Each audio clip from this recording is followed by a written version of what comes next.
Excelentísimo señor presidente de la República de Costa Rica, Rodrigo Chávez Robles, gracias por esta invitación. Ya cuarta vez que nos reunimos en 2 años. Su gabinete de gobierno que lo acompaña aquí en esta primera piedra.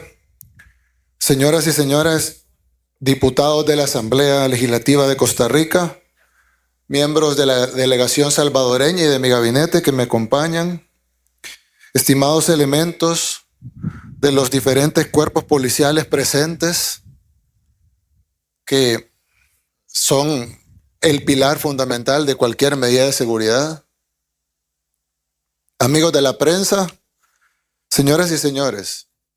Bueno, en primer lugar quiero agradecer de nuevo, presidente, por esta invitación que nos ha dado el gobierno de Costa Rica. Es un honor poder apoyarlos. Costa Rica es un país que nos supera a nosotros en la mayoría de temas. Es un país que nosotros vemos con admiración en muchos temas, de quien podemos aprender muchísimos temas. Pero creo que en el tema de seguridad, por lo que nosotros ya vivimos y por lo que nosotros ya resolvimos, creo que ahí es el tema en donde más podemos ayudar. Y agradecemos esa invitación y con humildad hemos tratado de dar nuestros aportes al tema de seguridad en Costa Rica.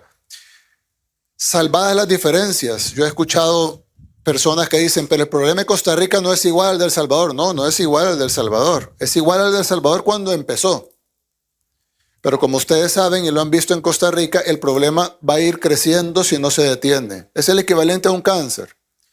Cuando un cáncer inicia, es casi indetectable. Ahí está creciendo, está haciendo daño, pero no se detecta. Así pasó en El Salvador. Las primeras pandillas que llegaron a El Salvador, yo sé que el fenómeno es distinto, pero las primeras pandillas que llegaron a El Salvador ni siquiera mataban. Ni siquiera mataban. Pasaron varios años para que empezaran a matar. Es decir, el cáncer crece.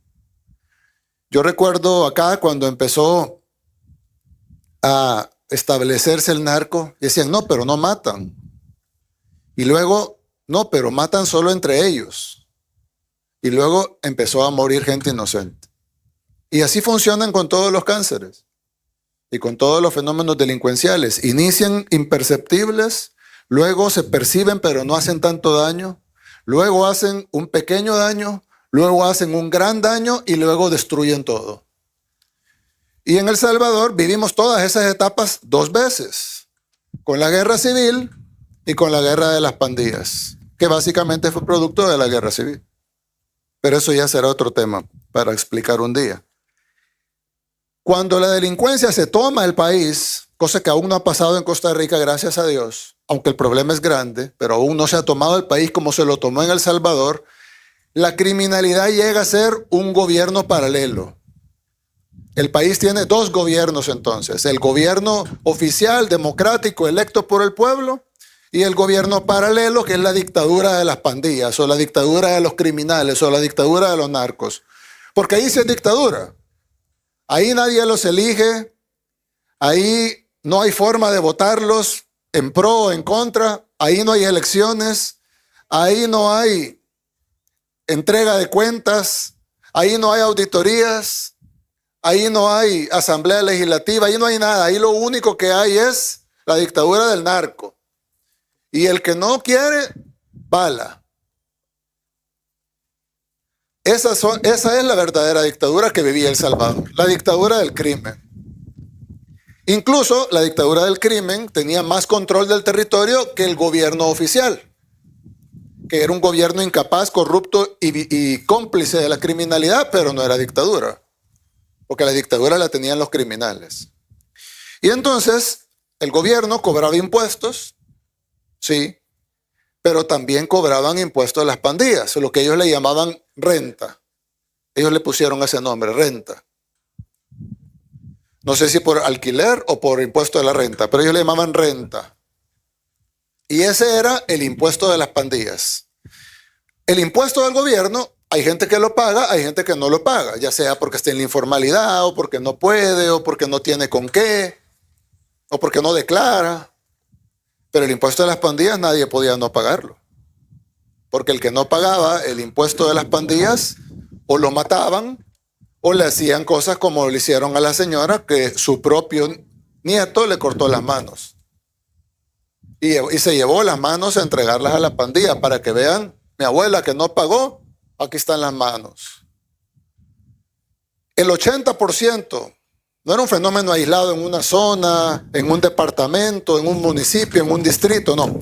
Era un fenómeno que cubría prácticamente todo el país, con pequeños enclaves residenciales privadas, etcétera, que tal vez no lo sufrían, pero básicamente cubría todo el territorio nacional, y el 85% de los salvadoreños pagaban esa extorsión que ellos le llamaban renta y que se pudiera equiparar a un impuesto del gobierno paralelo de la dictadura que tenía El Salvador, que era la dictadura del crimen.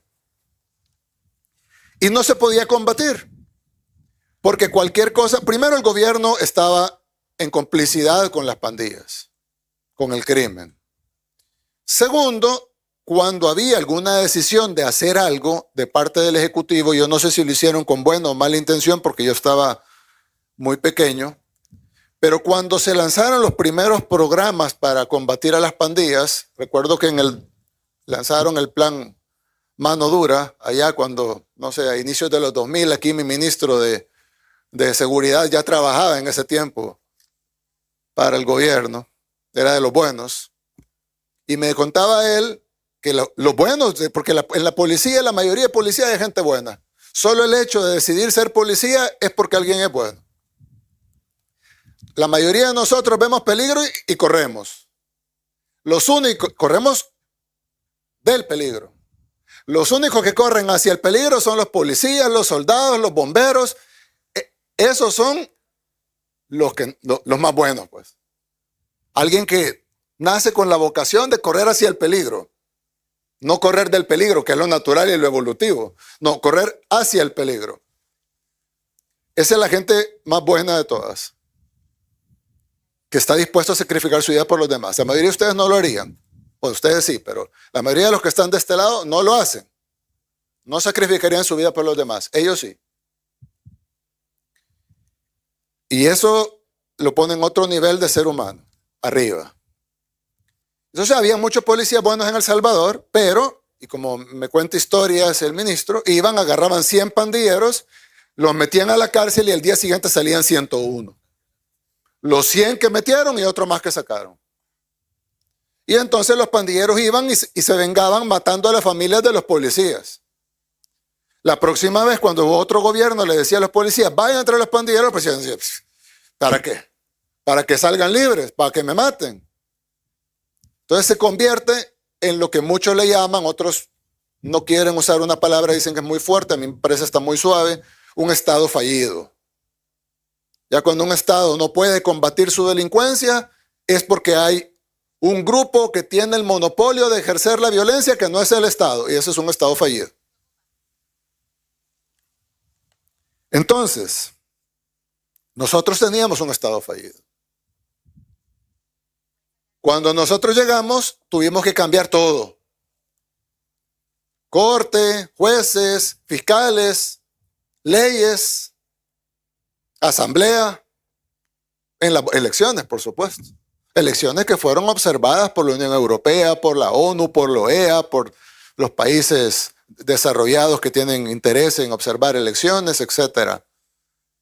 Y todos dijeron resultados avalados, resultados correctos. El partido del presidente obtuvo mayoría calificada en la Asamblea Legislativa, que en ese tiempo era, bueno, sigue siendo 2/3 de los diputados, y con eso pudimos hacer todos los cambios que teníamos que hacer. En ese tiempo fuimos muy criticados por los organismos internacionales, que nunca habían criticado el sufrimiento del pueblo, nunca habían condenado a las pandillas por estar matando a decenas de miles de salvadoreños y desaparecido a otro montón igual. Muchos de ellos ni siquiera los hemos encontrado. Calculamos más de 100,000 cadáveres que no hemos encontrado, que probablemente están en fosas clandestinas y que con el tiempo hemos ido encontrando. Hace poco encontramos unos cuerpos que tenían más de 20 años de estar enterrados clandestinamente. Y lastimosamente, muy tarde uno se da cuenta que ha habido más muertos de los que las estadísticas dicen, y ya con estadísticas las más altas del mundo. Es decir, El Salvador era el país más peligroso del mundo de acuerdo a las estadísticas, pero era mucho más peligroso en la realidad. O sea, mucho más peligroso que el récord mundial. Ese es el nivel de problema que teníamos en El Salvador. Y así fue, así como era la enfermedad, así tuvo que ser la medicina. Costa Rica tiene la ventaja de que no está ni por cerca en donde estaba El Salvador. Tienen un problema grave y creciente, pero no está ni por cerca donde estaba El Salvador. Entonces, si Costa Rica tiene un problema,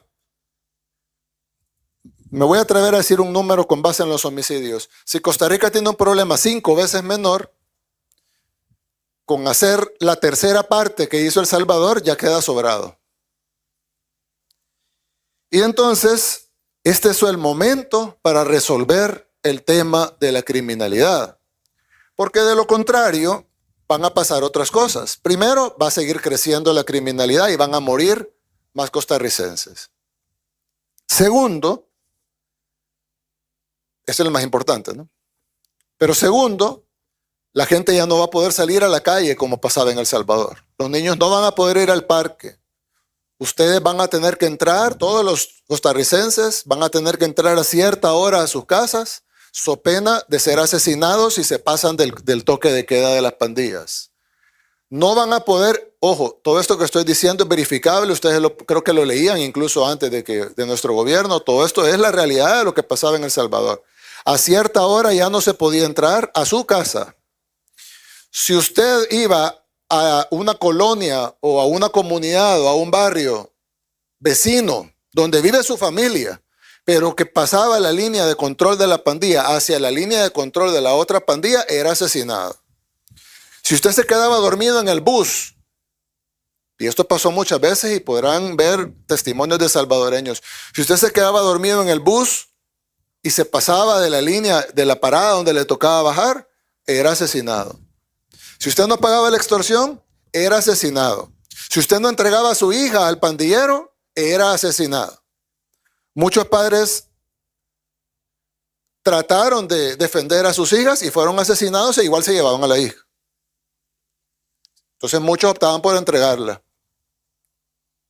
porque si no igual